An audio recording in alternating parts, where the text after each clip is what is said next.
Buenas tardes, hermanos. Nuevamente estamos aquí listos para empezar en nuestro estudio de esta vez a la iglesia de Pérgamo. Esta iglesia es una de las cartas que tiene más información y voy a, voy a mencionarles las citas que quiero que lean para que las repasen en su casa.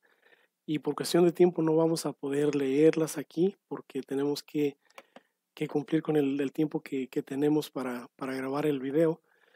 Pero sí me gustaría que las revisen en su casa para que las estudien y, y que puedan así tener un entendimiento más amplio de lo que queremos mencionar en esta carta. La iglesia de Pérgamo, esta ciudad, fue una de las ciudades más esplendorosas de las siete a las que se les escribe esta carta. La imagen que tenemos ahorita en la diapositiva muestra una de las explanadas que era la residencia de las clases altas, de las clases sacerdotales, militares y de los maestros que residían también ahí. Era una ciudad por demás bonita, era considerada una residencia real, porque ahí, como les mencionaba ahorita, vivían las clases altas de administración de las ciudades, vivían las clases altas de políticas, militares, religiosas y los maestros que daban clases en las universidades de ahí también vivían ahí, los doctores. Era una ciudad comparada como podríamos decir en Estados Unidos, Nueva York, donde todos los famosos, donde todos los ricos y los poderosos pueden vivir. Esa era la ciudad de Pérgamo para Asia Menor. Fue considerada la capital de la provincia de Asia por el Imperio Romano y por eso es que tenía todas estas prerrogativas. La ciudad en sí tuvo dos fuerzas que le dieron forma. Fue la cultura griega y la cultura romana la que le dieron forma a esta ciudad y fueron las que tuvieron una mayor influencia en cómo se desarrolló. En, en el tiempo que todavía pertenecía a los griegos, en la dinastía de los Atálidas, fue cuando la iglesia, la ciudad en sí tuvo su mayor esplendor. Fueron los siglos terceros, el siglo tercero y segundo antes de Cristo, cuando esta ciudad tuvo su máximo esplendor. Y en este tiempo, el rey Átalo I empezó a construir una biblioteca que, que fue la biblioteca, la segunda más grande de todo el mundo. Tenía un catálogo de 200,000 títulos y esta era superada solamente por la biblioteca de Alejandría, que fue la más grande del mundo. Esta llegó a tener un catálogo de 700,000 títulos y por eso es que estas dos bibliotecas fueron las que tenían el conocimiento del mundo antiguo. En esta ciudad de Pérgamo hubo un tiempo que Egipto dejó de importar el papiro para ellos. Tuvieron algún tipo de conflicto comercial y se prohibió la exportación de papiro que se hacía con estas fibras del junco que crecía en el Nilo y no lo exportaban más para Pérgamo, para sus libros. Y ellos decidieron hacer su propio tipo de papel. Como era una ciudad que también tenía mucha ganadería, empezaron a tratar las pieles de las cabras y las ovejas y ahí esa fue la forma que ellos usaron para escribir. De aquí el nombre del famoso pergamino. Por eso es que que se llama pergamino porque viene de la ciudad de Pérgamo. Ahí fue donde lo inventaron. Y ahorita esta imagen que vemos es lo que queda de esa gran biblioteca. Esta biblioteca, ya bajo los tiempos romanos, el emperador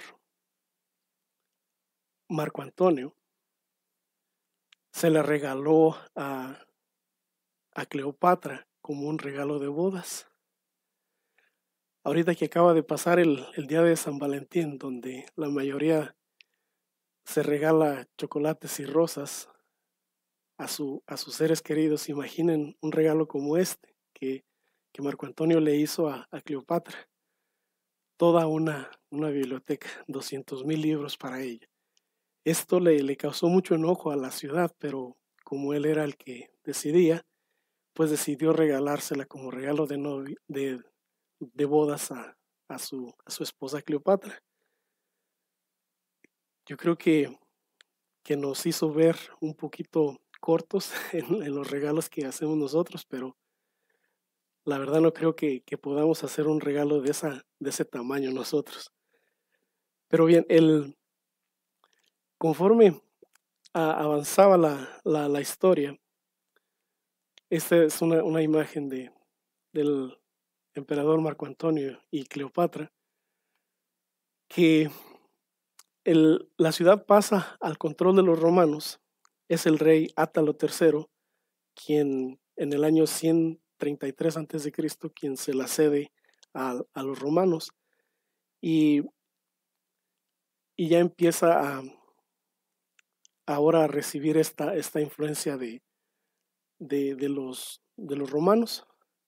Como les había mencionado, ya fue hecha la capital, la capital de la provincia de Asia, y esto le daba muchas prerrogativas. Esta ciudad se vanagloriaba mucho de su conocimiento, porque era considerada el mejor centro cultural de educación y de medicina.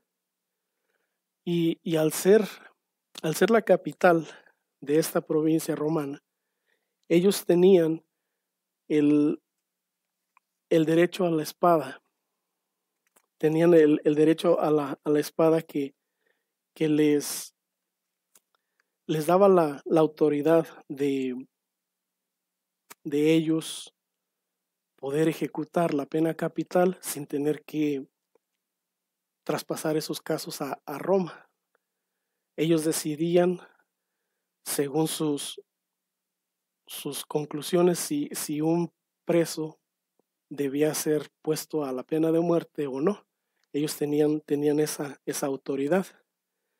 Y como un centro religioso, esto también nos da mucho que estudiar, que aprender, porque era una ciudad que tenía mucha influencia religiosa, ya que tenía templos a Atenea o Artemisa, que es esta primera imagen que nos aparece. Tenía templos a Dionisio, el dios del vino. Tenía templos a Zeus y también tenía templos a Ascalapio. Era como dicen ahorita, era el patrón de la ciudad y el que más prominencia tenía, el que más fuerza tenía, dado que en esta ciudad había muchas escuelas de medicina que tenían a este dios como uno de los dioses de sanidad. Y esto acarreaba a mucha gente de diferentes pueblos a esta ciudad para que recibieran milagros de este Dios, para que recibieran sanidades. Llegó a ser tanta su influencia que lo consideraban un salvador, lo consideraban un Dios altamente poderoso, altamente fuerte, que decían ellos que les sanaba y les quitaba todos sus dolencias, sus problemas. Y por eso es que muchas gentes llegaban aquí a esta ciudad buscando ese tipo de ayuda, buscando alivio a sus dolencias, a sus problemas de salud. Y esto es el escenario en el que la iglesia del Señor Jesucristo se desarrolla en esta iglesia en Pérgamo. Como ustedes pueden ver ahorita, es un escenario un poco difícil, un poco complicado para una iglesia del Señor que en primera siempre va a decir no a la idolatría y, y no puede participar de todo eso porque el Señor no lo permite, pero está ahí en esa misma ciudad y la influencia que tiene alrededor de ella es muy fuerte, es una fuerza muy opresiva que llega, ahorita lo vamos a ver en el desarrollo de la carta, que llega a considerarse como el trono de Satanás. Esa es la figura que el Señor utiliza, dada la gran influencia de la idolatría y de todo lo que se movía alrededor de la iglesia. Y vamos a entrar ahora sí con este trasfondo de esta iglesia, de esta ciudad. Vamos a empezar a ver ahora sí la carta. En el versículo 12 dice así: escribe al ángel de la iglesia en Pérgamo, el que tiene la espada aguda de 2 filos, dice esto. El Señor con la espada de 2 filos, esta espada, a diferencia de la espada romana, que tenía un solo filo, esta espada tiene 2 filos. Y en la forma figurativa que el Señor lo usa es que es corta en dos lados, corta de dos maneras. Y dado que es en un enfoque espiritual, la manera en la que la espada penetra o corta, podemos entender que un filo en una forma espiritual nos convence a nosotros de pecado y el otro filo nos convence de la justicia que Dios nos está dando, nos está haciendo. Un filo salva a los que aceptan esta gracia del Señor y el otro filo condena a aquellos que rechazan este ofrecimiento que nos hace el Señor. Esta expresión la hemos visto a través de las demás cartas, de que el Señor sabe y conoce cada una de nuestras obras. Voy a pedirles que en sus casas lean la primera epístola de los Corintios, capítulo 3, del versículo 10 al 15, y la segunda carta de los Corintios, el capítulo 5, el versículo 10.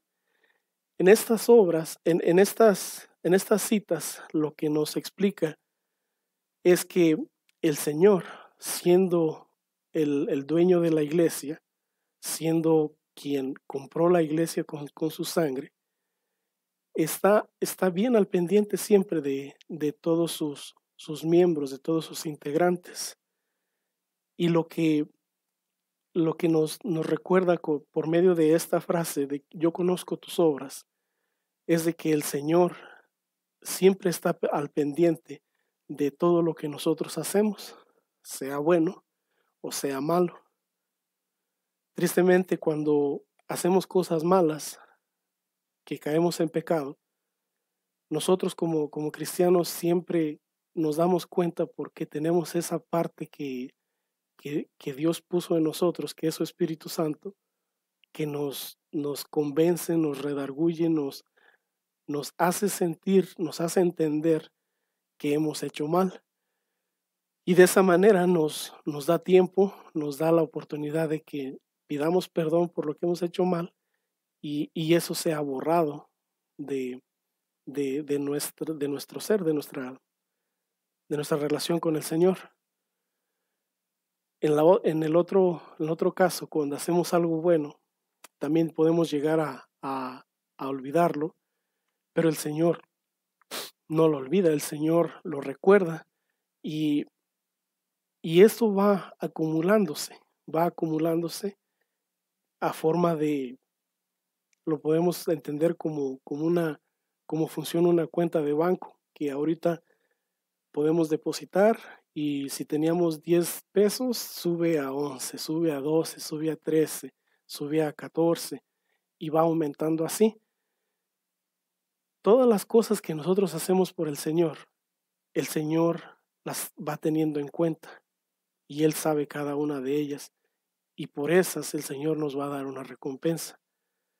En algo interesante que se menciona en estas dos epístolas es que la obra de nosotros, como el oro, va a ser puesta a prueba por el fuego. Y de esta manera dice el apóstol Pablo que si la obra prevalece, vamos a recibir nuestra recompensa. Dice, pero si la obra se quema y se pierde, dice, si bien va a recibir pérdida porque su obra se quemó, pero su salvación no se pierde. Esto nos da a entender que las cosas que nosotros hacemos bien a veces pueden no tener la intención correcta, pueden no ser las cosas más correctas que podemos hacer y estas son las que tal vez en el momento del juicio lleguen a quemarse, lleguen a esfumarse. Por eso es que debemos de tener mucho cuidado con lo que nosotros hacemos, pero sí recordar que el Señor, todo lo que hagamos por Él siempre lo va a considerar y siempre Él no lo va a olvidar. Esto es lo que en esta segunda parte dice, yo conozco tus obras y dónde moras. El Señor estaba consciente de que la idolatría tan fuerte en la ciudad tenía un efecto en sus hijos como ciudadanos de esta ciudad. Por eso es que la ciudad es considerada como el trono de Satanás, porque sus dioses tenían mucha influencia. Como lo mencioné ya, era Zeus, Apolo, Dionisio, Afrodita, Escolapio y encima de todo esto, el culto al emperador, que era el que les daba persecución, que era el que los hacía sufrir más. Y considerando todo esto, pues nos damos cuenta de que es un escenario bastante difícil para los hermanos de esta iglesia, de esta época. Y esto nos ayuda a entender a que el Señor, en cualquier tiempo de nuestra vida, el Señor sabe cuál es nuestra condición y lo sabe y nos ayuda, nos da el apoyo que necesitamos para poder sobreponernos a todo esto. Dice, pero vamos a avanzar. Dice, y no has negado mi fe, aun en los días en que Antipas, mi testigo fiel, fue muerto entre vosotros, donde mora Satanás. Antipas es un cristiano de esta iglesia que muy poco sabemos de él.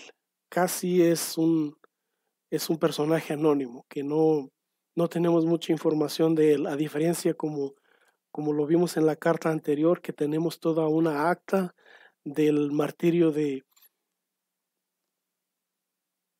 se me escapó el nombre, hermanos, del discípulo de Juan, que tienes toda una acta que da un detalle bien exacto de qué fue lo que le pasó y de toda su vida, su ministerio.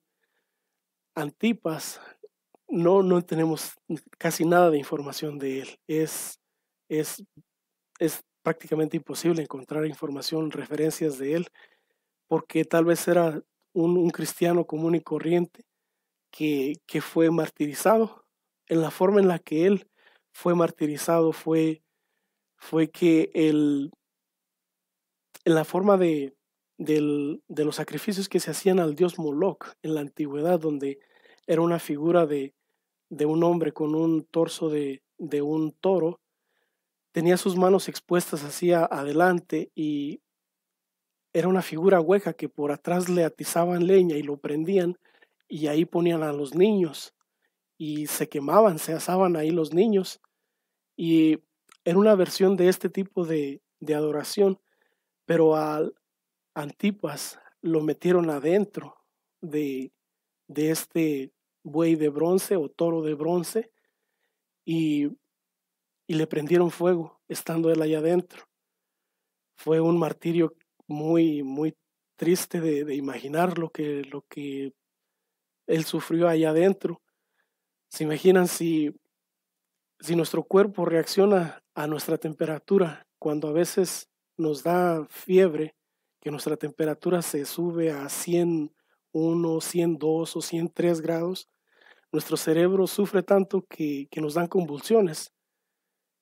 Y ahora imagínense a la temperatura que él fue expuesto allá adentro, que lo mató, lo cocinó prácticamente. Y esto fue lo que Antipas tuvo que sufrir por el Señor cuando fue puesto en ese martirio. Como les digo, no sabemos mucho de él, desafortunadamente, pero lo que esto me dice es que podemos parecer insignificantes para cualquier otra persona, pero para Dios no lo somos. Y esto es un ejemplo de ello, de que cada uno de las personas que han sufrido por la causa del Señor, Él los tiene bien presentes. Para Él no son anónimos, para Él no somos cualquier cosa, para Él somos sus hijos que han sufrido por Él.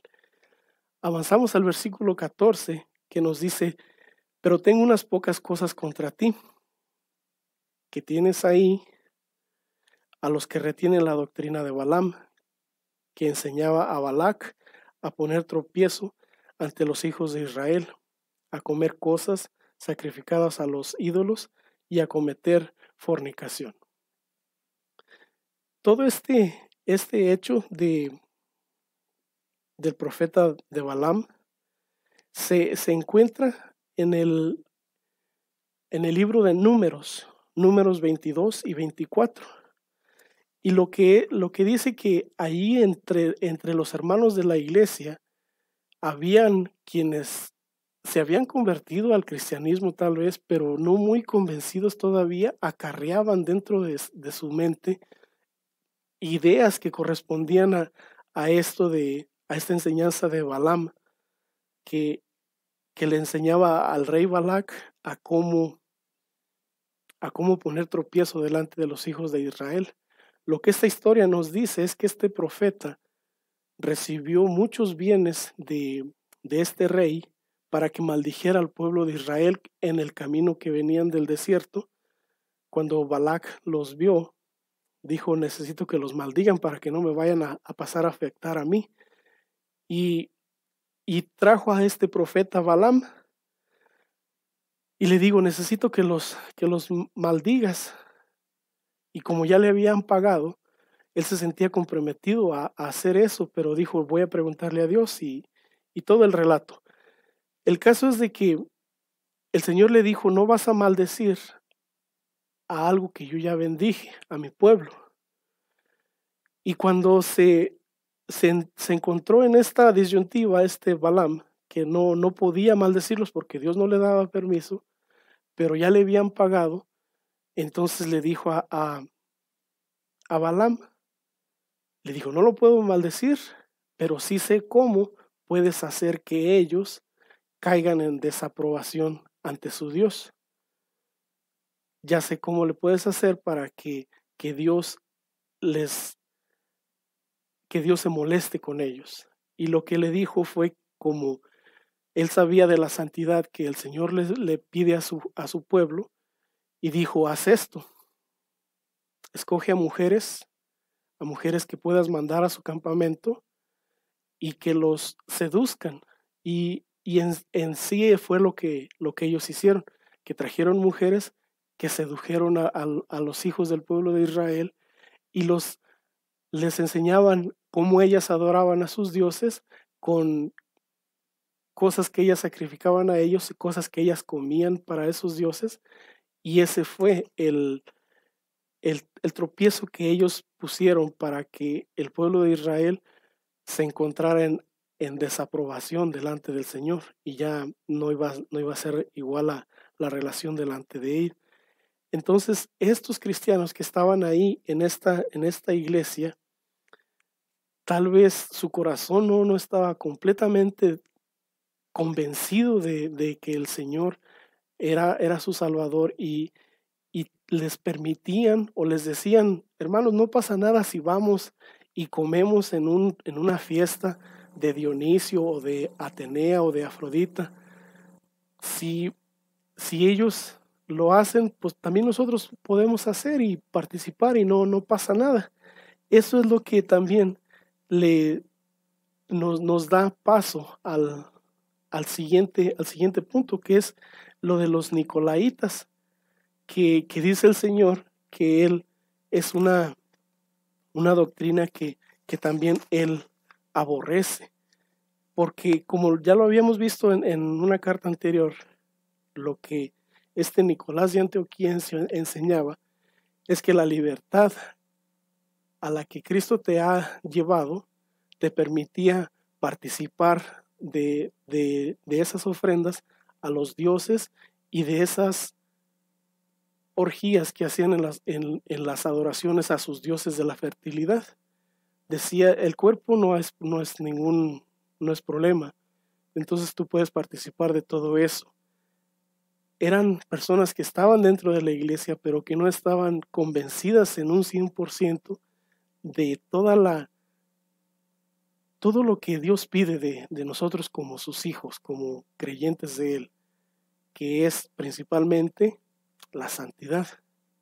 Eso es algo que ellos todavía no entendían muy bien, no sé si era porque no se les había instruido correctamente o si ellos no querían dejarse convencer, dejarse instruir y ellos acarreaban a todo esto y eran causa de tropiezo para los demás hermanos que estaban ahí. Cuando el Señor dice que esta doctrina es algo que Él aborrece,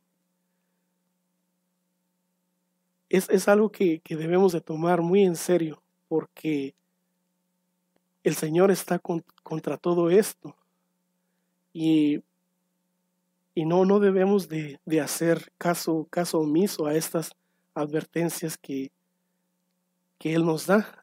Dice ya en el versículo 16, dice, por tanto, arrepiéntete, pues si no, vendré a ti pronto y pelearé contra ellos con la espada de mi boca. Algo que debemos entender es que cuando nosotros llegamos a la iglesia, cada uno de nosotros de forma individual tenemos un trasfondo diferente de cada otro hermano. Y eso puede jugar en contra a veces de nosotros mismos, porque lo que el Señor nos está ofreciendo ahora es la oportunidad de ser salvos de la condena que acarrea nuestros pecados, pero a veces nosotros no podemos asimilar esto en un 100% y estamos en su iglesia, pero podemos estar no muy convencidos o podemos estar no muy a gusto y puede ser que nuestras intenciones sean diferentes. Recuerden de la mujer que lavó los pies del Señor con un perfume, que dice, porque ha pecado mucho, muchos pecados se le han perdonado, y ella lloraba en el regocijo que encontraba de que el Señor la había perdonado, lloraba de alegría porque su corazón estaba verdaderamente agradecida de haber encontrado ese perdón. Pero dentro de la iglesia misma encontramos personajes como Ananías y Zafira, que cuando la iglesia recién empezaba y decía que algunos de los hermanos vendían algo de sus propiedades y ayudaban, repartían el dinero que habían recibido de su venta y le daban a los hermanos que necesitaban, y ellos también vendieron algo, pero no con la intención completamente de ayudarle a los hermanos que necesitaban, sino que dijeron, bueno, ya la vendemos, pero tenemos todo esto, no hay que darlo todo, hay que guardar algo. Y ya ustedes conocen esta historia de Ananías y Zafira, de que querían ser vistos, querían ser admirados, querían ser reconocidos, de que, oh, mira, también ellos ya vendieron su propiedad y también la están ayudando, oh, qué bueno lo que están haciendo y todo esto. Querían ser vistos y admirados.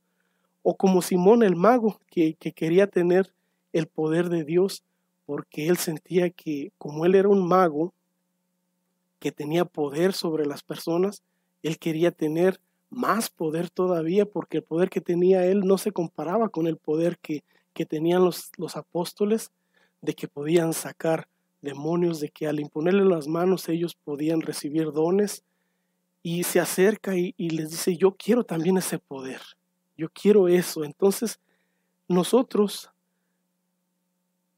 podemos ver nuestro corazón y el Señor lo pone como en balanza, y podemos analizar nuestra razón realmente, por qué nos acercamos al Señor, por qué estamos en Él. Y que espero, ojalá, que sea la razón correcta y no vaya a ser una razón que después nos vaya a traer sufrir esto que el Señor dice, que después venga contra nosotros y pelee contra nosotros con la espada de su boca. Es algo muy, muy serio, algo muy difícil, porque el apóstol Pablo dice, es una cosa horrenda caer en manos de un Dios vivo. Si yo tuviera un Dios que yo mismo hice con mis manos y a Él encomiendo mi vida, no me va a hacer nada ese Dios, porque un día puedo quebrarlo con una piedra o con un martillo y no pasa nada. Es inconsecuente todo eso. Pero un Dios como el que hemos creído, el apóstol Pablo dice, es una cosa horrenda caer en manos de un Dios vivo. Entonces, por eso es necesario que analicemos bien nuestra razón por la que nos hemos acercado al Señor. Y espero en el Señor que cada uno de nosotros en nuestro corazón tengamos la razón correcta, que es que el Señor nos salve, que el Señor nos perdone de nuestros pecados y nos permita, nos halle dignos de pasar una vida eterna con Él. En el versículo 17 ya nos dice, el que tiene oído, oiga lo que el Espíritu dice a las iglesias. Al que venciere, le daré a comer el maná escondido, y le daré una piedrecita blanca, y en la piedrecita escrito un nombre nuevo, el cual ninguno conoce, sino el que lo recibe. El Señor nos dice que al que venciere le va a dar del maná escondido, la comida de Dios. Lo que esto significa es que si nosotros nos abstenemos de estos festines de idolatría y de comida y de carnalidad, Él nos va a hacer a nosotros un festín, una fiesta para nosotros. Si tienes ganas de fiesta, yo te voy a dar una, dice Dios, pero nada más no participes de estas fiestas que se hacen para esos dioses. Y luego nos dice, le daré una piedrecita blanca, y en la piedrecita un nombre escrito, en la piedrecita escrito un nombre nuevo, el cual ninguno conoce, sino aquel que lo recibe. Esta figura que el Señor escoge aquí de esta piedrecita es una que era muy común en este tiempo de los jueces que para ejercer su dictamen le daban al convicto una piedra blanca si lo declaraban inocente, o una piedra negra si lo declaraban culpable. Y lo que yo entiendo en esta manera es que el Señor nos da una justificación, nos está declarando ahora inocentes de este pecado que nosotros cargábamos en nuestro ser, y nos está justificando. No nos va a encontrar culpable por eso, porque hemos aceptado al Señor Jesucristo.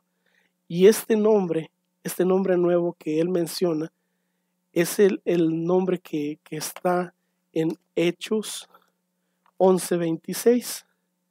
Hechos 11:26 dice: y se congregaron allí todo un año con la iglesia, y enseñaron a mucha gente, y a los discípulos se les llamó cristianos por primera vez en Antioquía.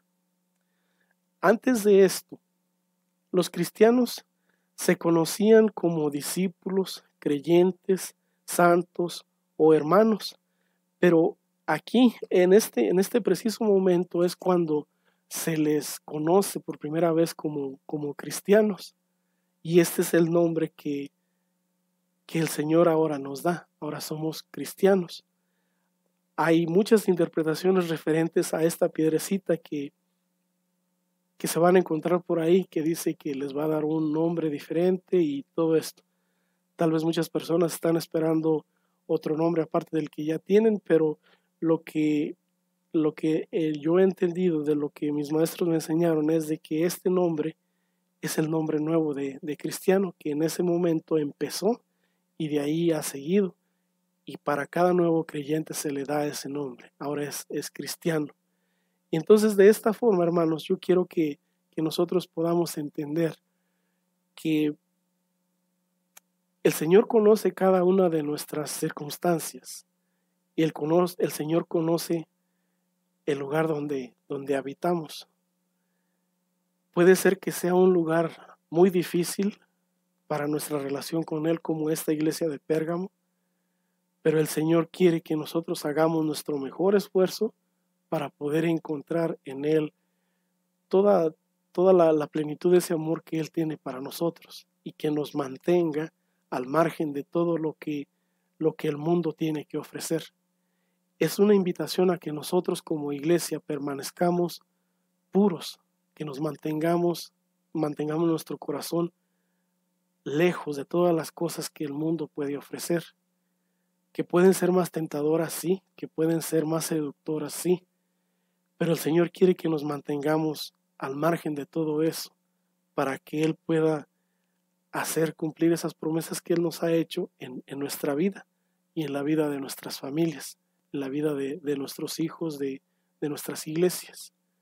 Por eso espero, hermanos, que esta carta nos pueda a nosotros ayudar a entender que aun cuando las circunstancias son de lo más adversas y más difíciles, saber que el Señor está ahí siempre con nosotros, y que no nos va a abandonar, no nos va a dejar solos, y que Él siempre está bien al pendiente de todo lo que acontece en derredor nuestro. Que el Señor les bendiga, hermanos. Que tengan buena tarde.